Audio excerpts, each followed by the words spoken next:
The story begins with Andy Dufresne, a successful banker convicted of murdering his wife and her lover. He is given 2 life sentences and sent to the Shawshank State Penitentiary. Andy and his wife had a confrontation and she wanted to divorce him. After the confrontation, Andy's wife packs a bag to go and stay with Mr. Quentin, a golf pro at the Snowden Hills Country Club. Andy finds out that Mr. Quentin is her wife's lover, so Andy follows his wife and her lover to her home. Andy was drunk and didn't know what he was doing.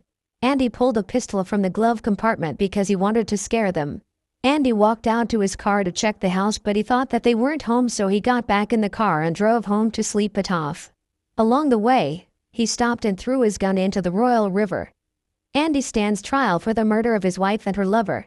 Andy pleads his innocence, but the court finds him guilty because the cleaning woman finds his wife in bed with her lover dead with caliber .38 bullets on the floor.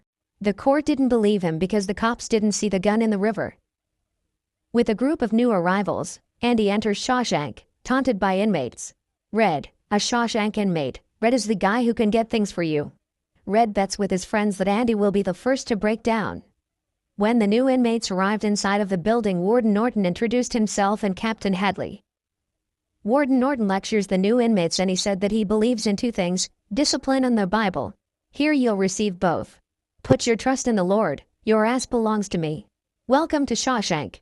Later that night, a new inmate breaks down and is beaten to death in front of the entire cell block by Captain Hadley. Red loses the bet because Andy didn't make a sound.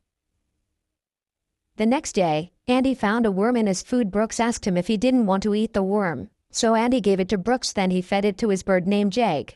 Andy approached Red and then asked if he could get him a rock hammer because Andy knew that Red was the guy who can get things. Red asked Andy if he had an intention of using that. Andy replied that he didn't have any intention of using it as a weapon because he didn't have an enemy. Red gives Andy advice to watch his back because the sisters have an interest in him, especially Bugs. Red's concern is if Andy is going to use the rock hammer against Bugs. But Andy replies that if there is trouble he will not use the rock hammer, so Red said unless Andy is going to escape and make a tunnel under the wall.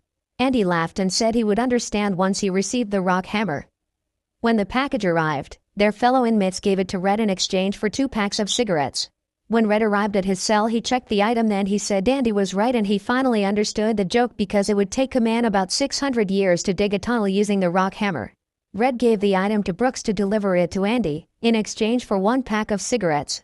Brooks gave the item and a book to Andy. Andy works at the laundry every day until one day when he is asked to get some hexlite. Bugs and the sisters attack Andy. Andy fought the sisters, and since then, Andy fought with the sisters. Sometimes Andy will be able